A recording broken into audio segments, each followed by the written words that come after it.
நண்பர்கள் அனைவருக்கும் வணக்கம். இன்னைக்கு நம்ம இந்த வீடியோல இந்தியன் வங்கி வாடிக்கையாளர்களுக்கு மிக முக்கிய தகவல் ஒன்று வெளியாகி இருக்கு. ஸோ அதை பத்தி தான் இப்ப நம்ம பார்க்க போறோம்.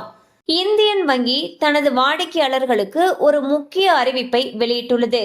அதன்படி வரும் ஜூலை 7ஆம் தேதி முதல் அனைத்து சேமிப்பு கணக்குகளுக்கும் குறைந்தபட்ச இருப்பு தொகையை பராமரிக்கும் கட்டணம் முழுமையாக தள்ளுபடி செய்யப்படுவதாக அறிவிக்கப்பட்டுள்ளது. இது நிதி உள்ளடக்கத்தை மேம்படுத்தும் நோக்கில் எடுக்கப்பட்டிருக்கக்கூடிய ஒரு நடவடிக்கையாகும்.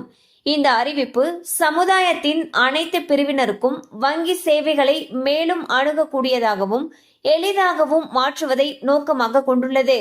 கனரா வங்கி மற்றும் பஞ்சாப் நேஷனல் வங்கி ஏற்கனவே குறைந்தபட்ச இருப்பு தொகையை பராமரிக்காததற்கான அபராதத்தை நீக்கி இருக்கக்கூடிய நிலையில் இந்தியன் வங்கியும் தற்பொழுது இந்த நடவடிக்கையை எடுத்துள்ளது. ஸோ பாத்தீங்கன்னா பேங்க்ல மினிமம் பேலன்ஸ் மெயின்டைன் பண்ணலைன்னா இதுக்கு முன்னாடி வரைக்கும் அபராதம் விதிச்சுக்கிட்டு வந்துட்டு இருந்தாங்க.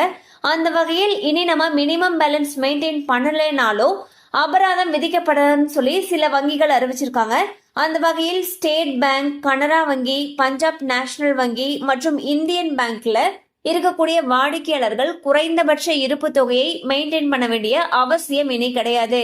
கண்டிப்பா அந்த அப்டேட் உங்களுக்கு பயனுள்ளதா இருந்திருக்கும் நம்புறோம். மேலும் இது போல அப்டேட்ஸ் உங்களை உடனே ரீச் ஆகணும்னு நினைச்சீங்கன்னா நம்ம சேனலோடு தொடர்ந்து இணைந்திருங்கள்.